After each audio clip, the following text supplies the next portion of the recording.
Oh, okay, all right. Thank you.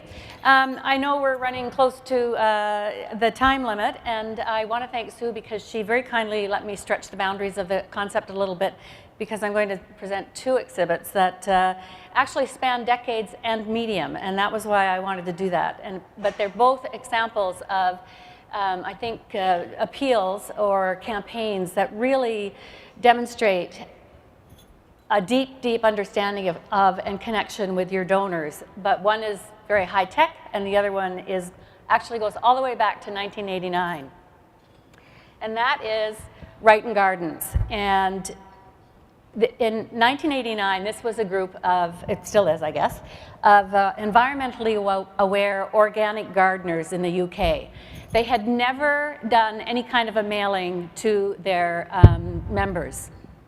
And so this was their first ever mailing, and because they were organic gardeners, it was a very sensitive topic about doing a direct mail piece that would have all those various components, and you know what that is like.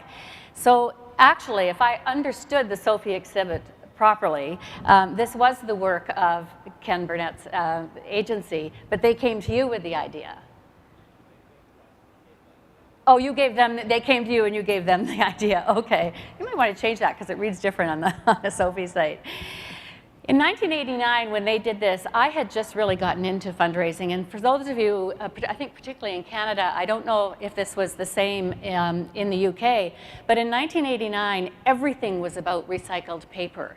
And when you worked in the charity world in 1989, you had to have recycled paper, even though it cost 3 times as much. And so I think that was one of the reasons why I was intrigued by this piece.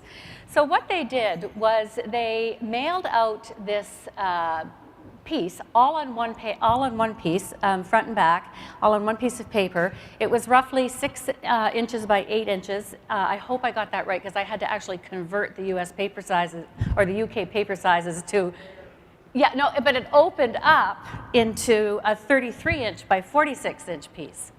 Roughly. It was sent in their usual newsletter mail envelope so that everybody thought they were getting their newsletter, and their target was to raise £20,000 for a new demonstration garden. It contained all of the major pieces that we find in direct response today. There was the plan for the demonstration garden, the request for support, and it had 3 levels of giving: gardener, cultivator, and seedsman. The really neat thing about it was this, is that the member could send back the form and then turn the rest of the paper into 6 seed pots. And if they didn't want to send back the form but just wanted to send a donation, they could actually get 8 seed pots from it. And so they really understood who their members were, and they really spoke to their members about their need to be organically and environmentally sensitive. What's neat about it is it's very physically novel. You're going to use those seed pots, and it has an ulterior and an extra use. It was extremely well received, and it actually exceeded the target, the fundraising goal of £20,000 by 10 times, over 10 times. And this campaign has received many awards over the years, and I believe is referenced in both Ken's books and books written by George Smith as a real game changer in direct mail and in connecting with your donors. My second one goes to 2012. And the Calgary Zoo in 2011-12 wanted to find a way to produce an annual report that demonstrated their commitment to conservation. And so they hired their ad agency, Trigger Communications, and Trigger came up with a 1-page front and back news sheet that had one message on it. 1 page, 1 goal, conservation. It was very well received. Their volunteers loved it, their staff loved it, their donors loved it, their members loved it. But the dilemma that they had placed themselves in is once you do something like that that is extremely well received, how do you top it the next year? And they knew that they were in a dilemma, so they worked with Trigger again, and Trigger did some research, and they found that in 2012, the Calgary Zoo actually had a record number of visitors. They had over 1.4 million visitors.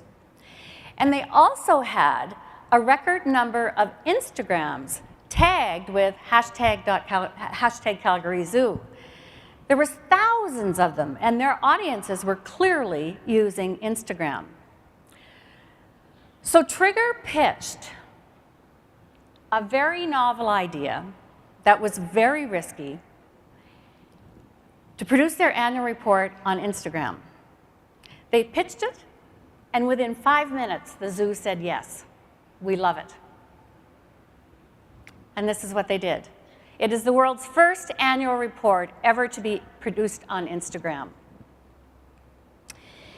They made a photo for each section. They copied, reformatted the copy for Instagram, so there were no bullet points, no bold, no italics, no underlining. And each day in 2012, they captured with a photo that was part of the annual report. It took them several weeks to build the props, to shoot it on iPhones, to copy check, and then upload it. And then they distributed it through blogs and social media. It had a huge impact. The text comments, people were able to text comments directly into the report. So this is a picture of a little girl, and you can see, I hope you can read that. She says, she has texted in there, hey, that's me. And that's the kind of feedback that they had. So in less than 2 months, they had 36 pages of tweets and online articles. It went global, and in fact, more so global than inside of Calgary, because when Sue mentioned this one to me, I didn't know what she was talking about, and I live in Calgary. So I was amazed at this. So how does this affect their fundraising? Well, they've had 20% more results on Google, 90,000 searches for Calgary Annual Report on Instagram, and currently across all sectors, if there are over 24 million searches for annual reports on Instagram, and the top one at the top of that link is the Calgary Zoo. So it's out of the box, it's paper-free, their audience gets it, the kids love to see themselves on it, and the kids love it, the parents are going to love it, and it's making the most of online communications. I think this is really knowing their audience. And the word everybody else has used, it's bold. And that's why I wish I had thought of that. Thank you.